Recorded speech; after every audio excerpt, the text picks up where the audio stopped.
So the first step is you have to turn editing on. The way you turn editing on is by you click here. Okay? So when you turn editing on, the course will be in editing mode. You can see the editing icons all over. So you scroll down to where you want the cut to be. You know, already the course has topic content. You notice that? Yeah. You recycled it from there. So you can just go to any location where you want to put the cut, preferably maybe just above topic 1 so that they can easily access it. Yeah. And then you click add an activity or resource.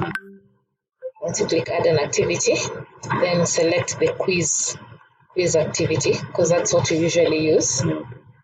Once you select quiz, you give it a name. So this should be your cut 1, right? Yeah. Maybe that's School of SB. SB. Yeah. So you can just put it there and then maybe you can put the date. Say it's for Jan 2023, right? Yeah. For the Jan September semester. Jan April. You can put a description here. The description can be the date when do you want the exam to be done. Next 24th. 24th should be this week. 24th, 2023. Time, what you want them to do it. 8 to 9 p.m. 8 a.m. to 9 a.m. Will you be invigilating them? No. You want them to do it from wherever they are? Yes. Because if you are, you could then put the location where you would invigilating. Make sure you click display description so that students can easily see this. Then the next thing you do, you put the timing. You say that you want it to be done on 24th, right? Yeah. From 8 a.m. So you put the time. And then you want it to close on the same day, 24th, right? At 9.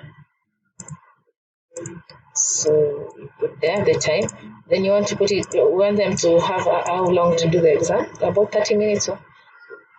That's what I don't understand. Okay, this will put in a timer for them so that the cut is timed. Like for example, usually we recommend 1 minute per question. If you're giving like 60 questions, it's recommended you give 60 minutes so that the students don't have just. Sure. Okay, now I understand that. How many questions are you intending to give? 60. So you can give them like some 60 minutes, right? Yes. And then because it is timed, you tell the system when the time expires. You know, sometimes the time may lapse when the student is still halfway. Yes. So you can tell the system to see the first option, open attempts are submitted automatically. So what it will do, it will submit the student's work and then close the exam. Yes. The other options, like there's a grace period when the open attempts can be submitted but no more questions answered. So this option, usually it allows you to give like some 5 minutes to the students to wrap up. And then so in addition to the 60 minutes, it will give them some additional 3 minutes just to wrap up. That is in the case where I'm answering question 5 and the 60 minutes have already elapsed. So instead of the system closing, it can give me like 3 minutes, 3 minutes, 2 minutes to answer the last question that the system closes. During the 3 minutes, do you have any? No, you can't do any more communication to the system. No, you just see the system will communicate to you. Then the other one, which is usually punitive, attempts must be submitted before the time expires or will not be counted. This one is very punitive. It means if the student was halfway, they have done 30 questions and the time has elapsed, it will actually discredit everything and it will just cancel the entire exam. So this is usually we prefer the first one. Then the next is in a quiz you can have several attempts. So it's always important that you limit to one attempt. Yeah. Then under layout, you make it sequence. Just before we proceed to layout, under the grade category, what does it tell me? Within the system grade book, you can have what you call categories. If you have created categories in your grade book, the grade book is the space here under grades. It's where all the assessed items in the course are actually stored by the system. So it produces for you what you call a grade report. So within the grade book, you can actually customize the grade book by creating what you call categories and subcategories. So if you have done that within the grade book, then you can specify to the, and say, for this particular assessment, I want you to store it under this category in the gradebook. But in most cases, if you have no, it will just indicate as uncategorized.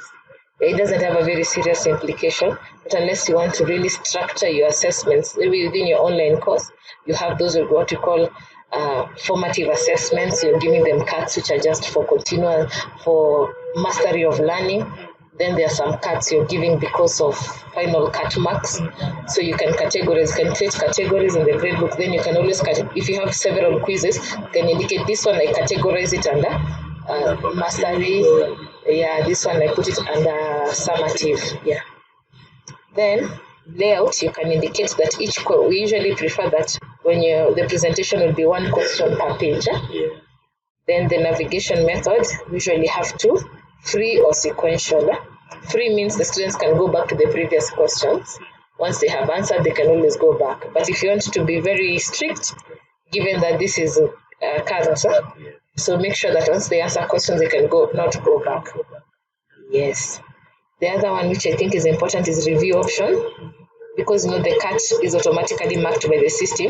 Students who finish earlier, we don't want the system to reveal the marks and the answers. Yeah, so you uncheck all this so that all of them, after the quiz closes at 9 a.m. is when the results are released for everybody at the same time. Yes. So those are the key settings. Once you've put in the key settings, you can click Save and Display. Okay.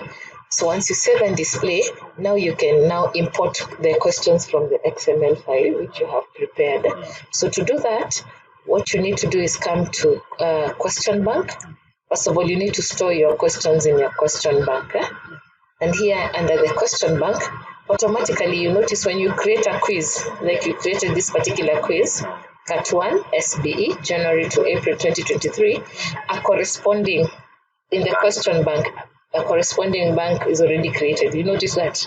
Default for, if you say for 2 years, and then within it, you will see the cat here.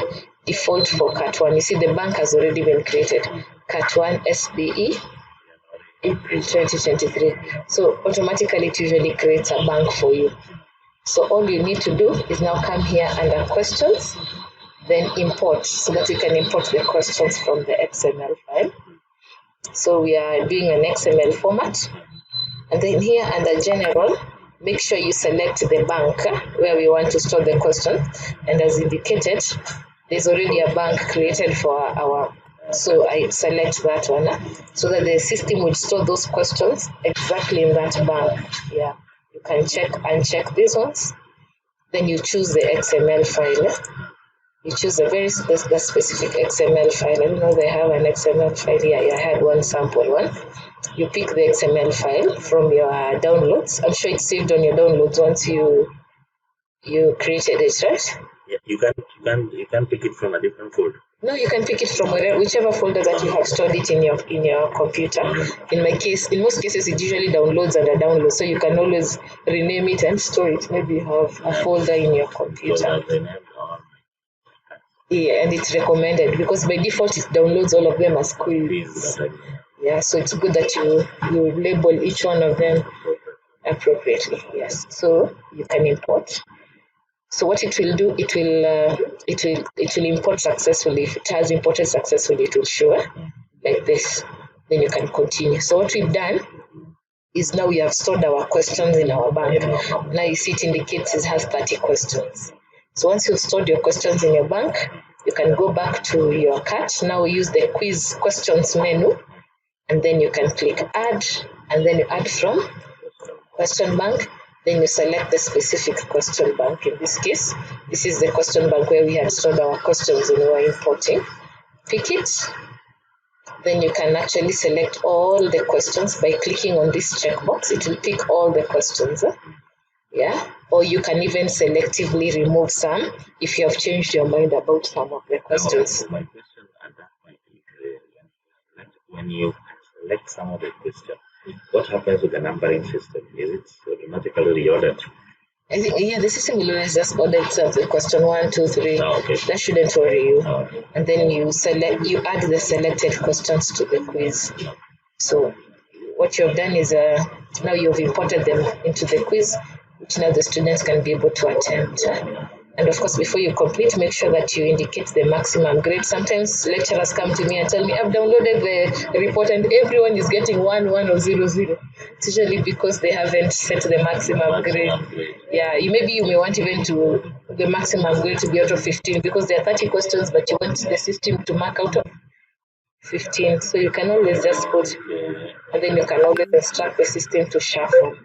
So once you've done this, if you go back to quiz, now you can preview the questions. You can just preview so that you check that all the questions are presented okay. You can see the questions are there 30. The timer is there. You're asking whether it gives you, so the student will be able to know. Yes, so as they progress through the questions. You can check, yeah? So that is it. That is how you add questions. I'm making it look so easy. Okay, in case you have uploaded questions and they were wrong, you can always go back to questions and delete. You select all, but note you can't make changes if somebody has attempted. So just make sure that you finish everything before any student has attempted, because if you student attempts like this, you can't make changes to the quiz. The exam is only available at that time. Yes, it's only available at that particular point. So before that time, you can edit. You can make all the edits. So like in this case, maybe I've uploaded the wrong questions. Like in this case, so I can select all, and then I can delete. You see, you can delete. Yeah, you can delete the selected questions. So in this way, it will remove. Now my cart is back to being empty, and you can go back to the question bank. And then you select your question bank. No, first you have to delete. So let me delete these 30 questions that I had selected. So I can pick all of them, all those 30 questions, and I can actually delete them, then upload with selected delete. So you can delete all the questions in the question bank and delete all the questions in the quiz in case you notice that you had uploaded the wrong. Yeah, because you indicated you have many XML. So you might find, I picked the wrong one. What do I do? Yeah, and you notice now it is back to 0. There are no more questions. It had 30, now it has 9. So you can upload again a new set of questions.